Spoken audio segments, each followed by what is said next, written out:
Hello friends, 591 days over. Ex-Trump advisor US Army Colonel McGregor says, none of this would be happening in Ukraine if it were not for Washington.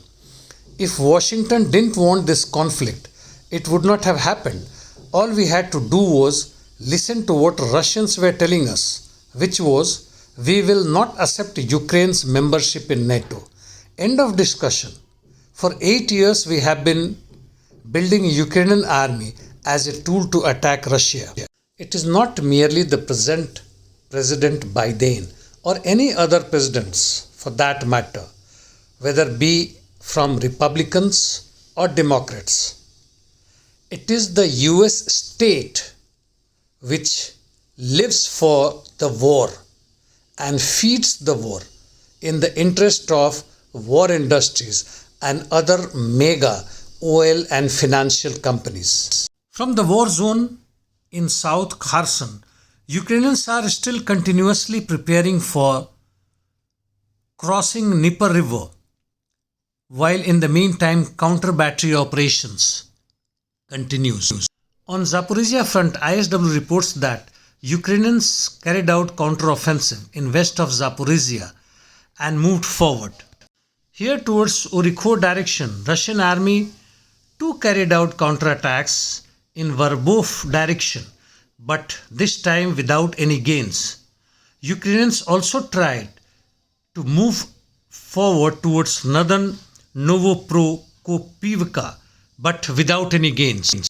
In Rimivka salient, fight is continuing towards Eurozone, where positions are changing frequently between the two fighting army.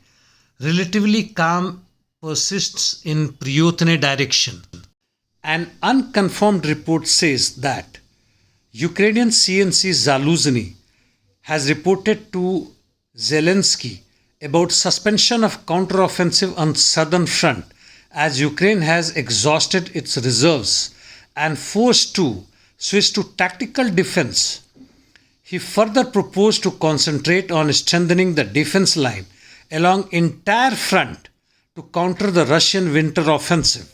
In east on Avdiivka front, the Russian army moved towards E50 highway, while Ukrainians' attack towards Krasnogorovka and Pervomaisky were repelled by the Russians.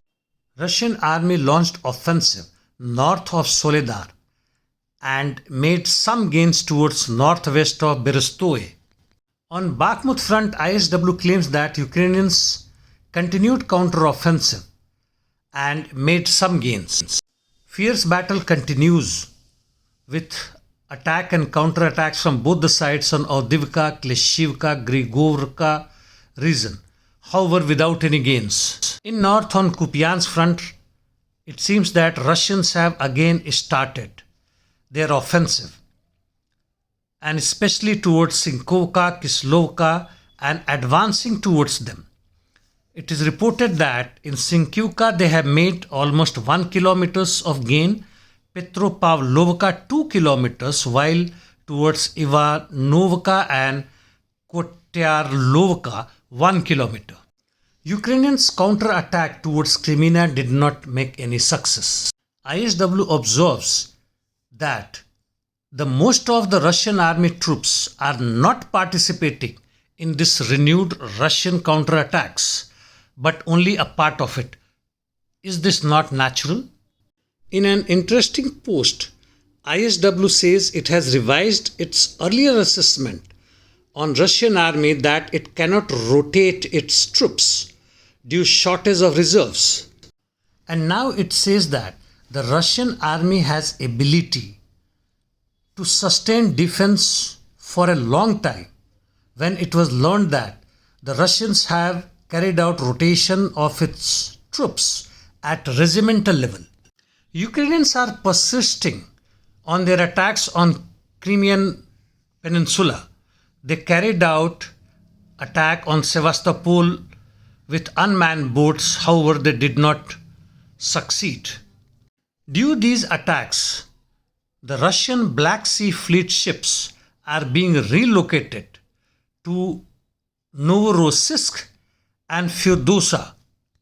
This will degrade the Russian naval presence in Black Sea, even though not on a large scale at this given moment. Russian spokesperson Peskov has said that Russia will continue to develop weapons like Bury-Vostnik nuclear capable cruise missiles. In the meantime, Lukashenko warned of nuclear red button if West keeps on escalating proxy war against Russia. In the meantime, Switzerland has said that it will pay Ukrainian refugees up to $40,000 if they agree to return back to Ukraine. And that's all for the day from my side. See you tomorrow. Thank you.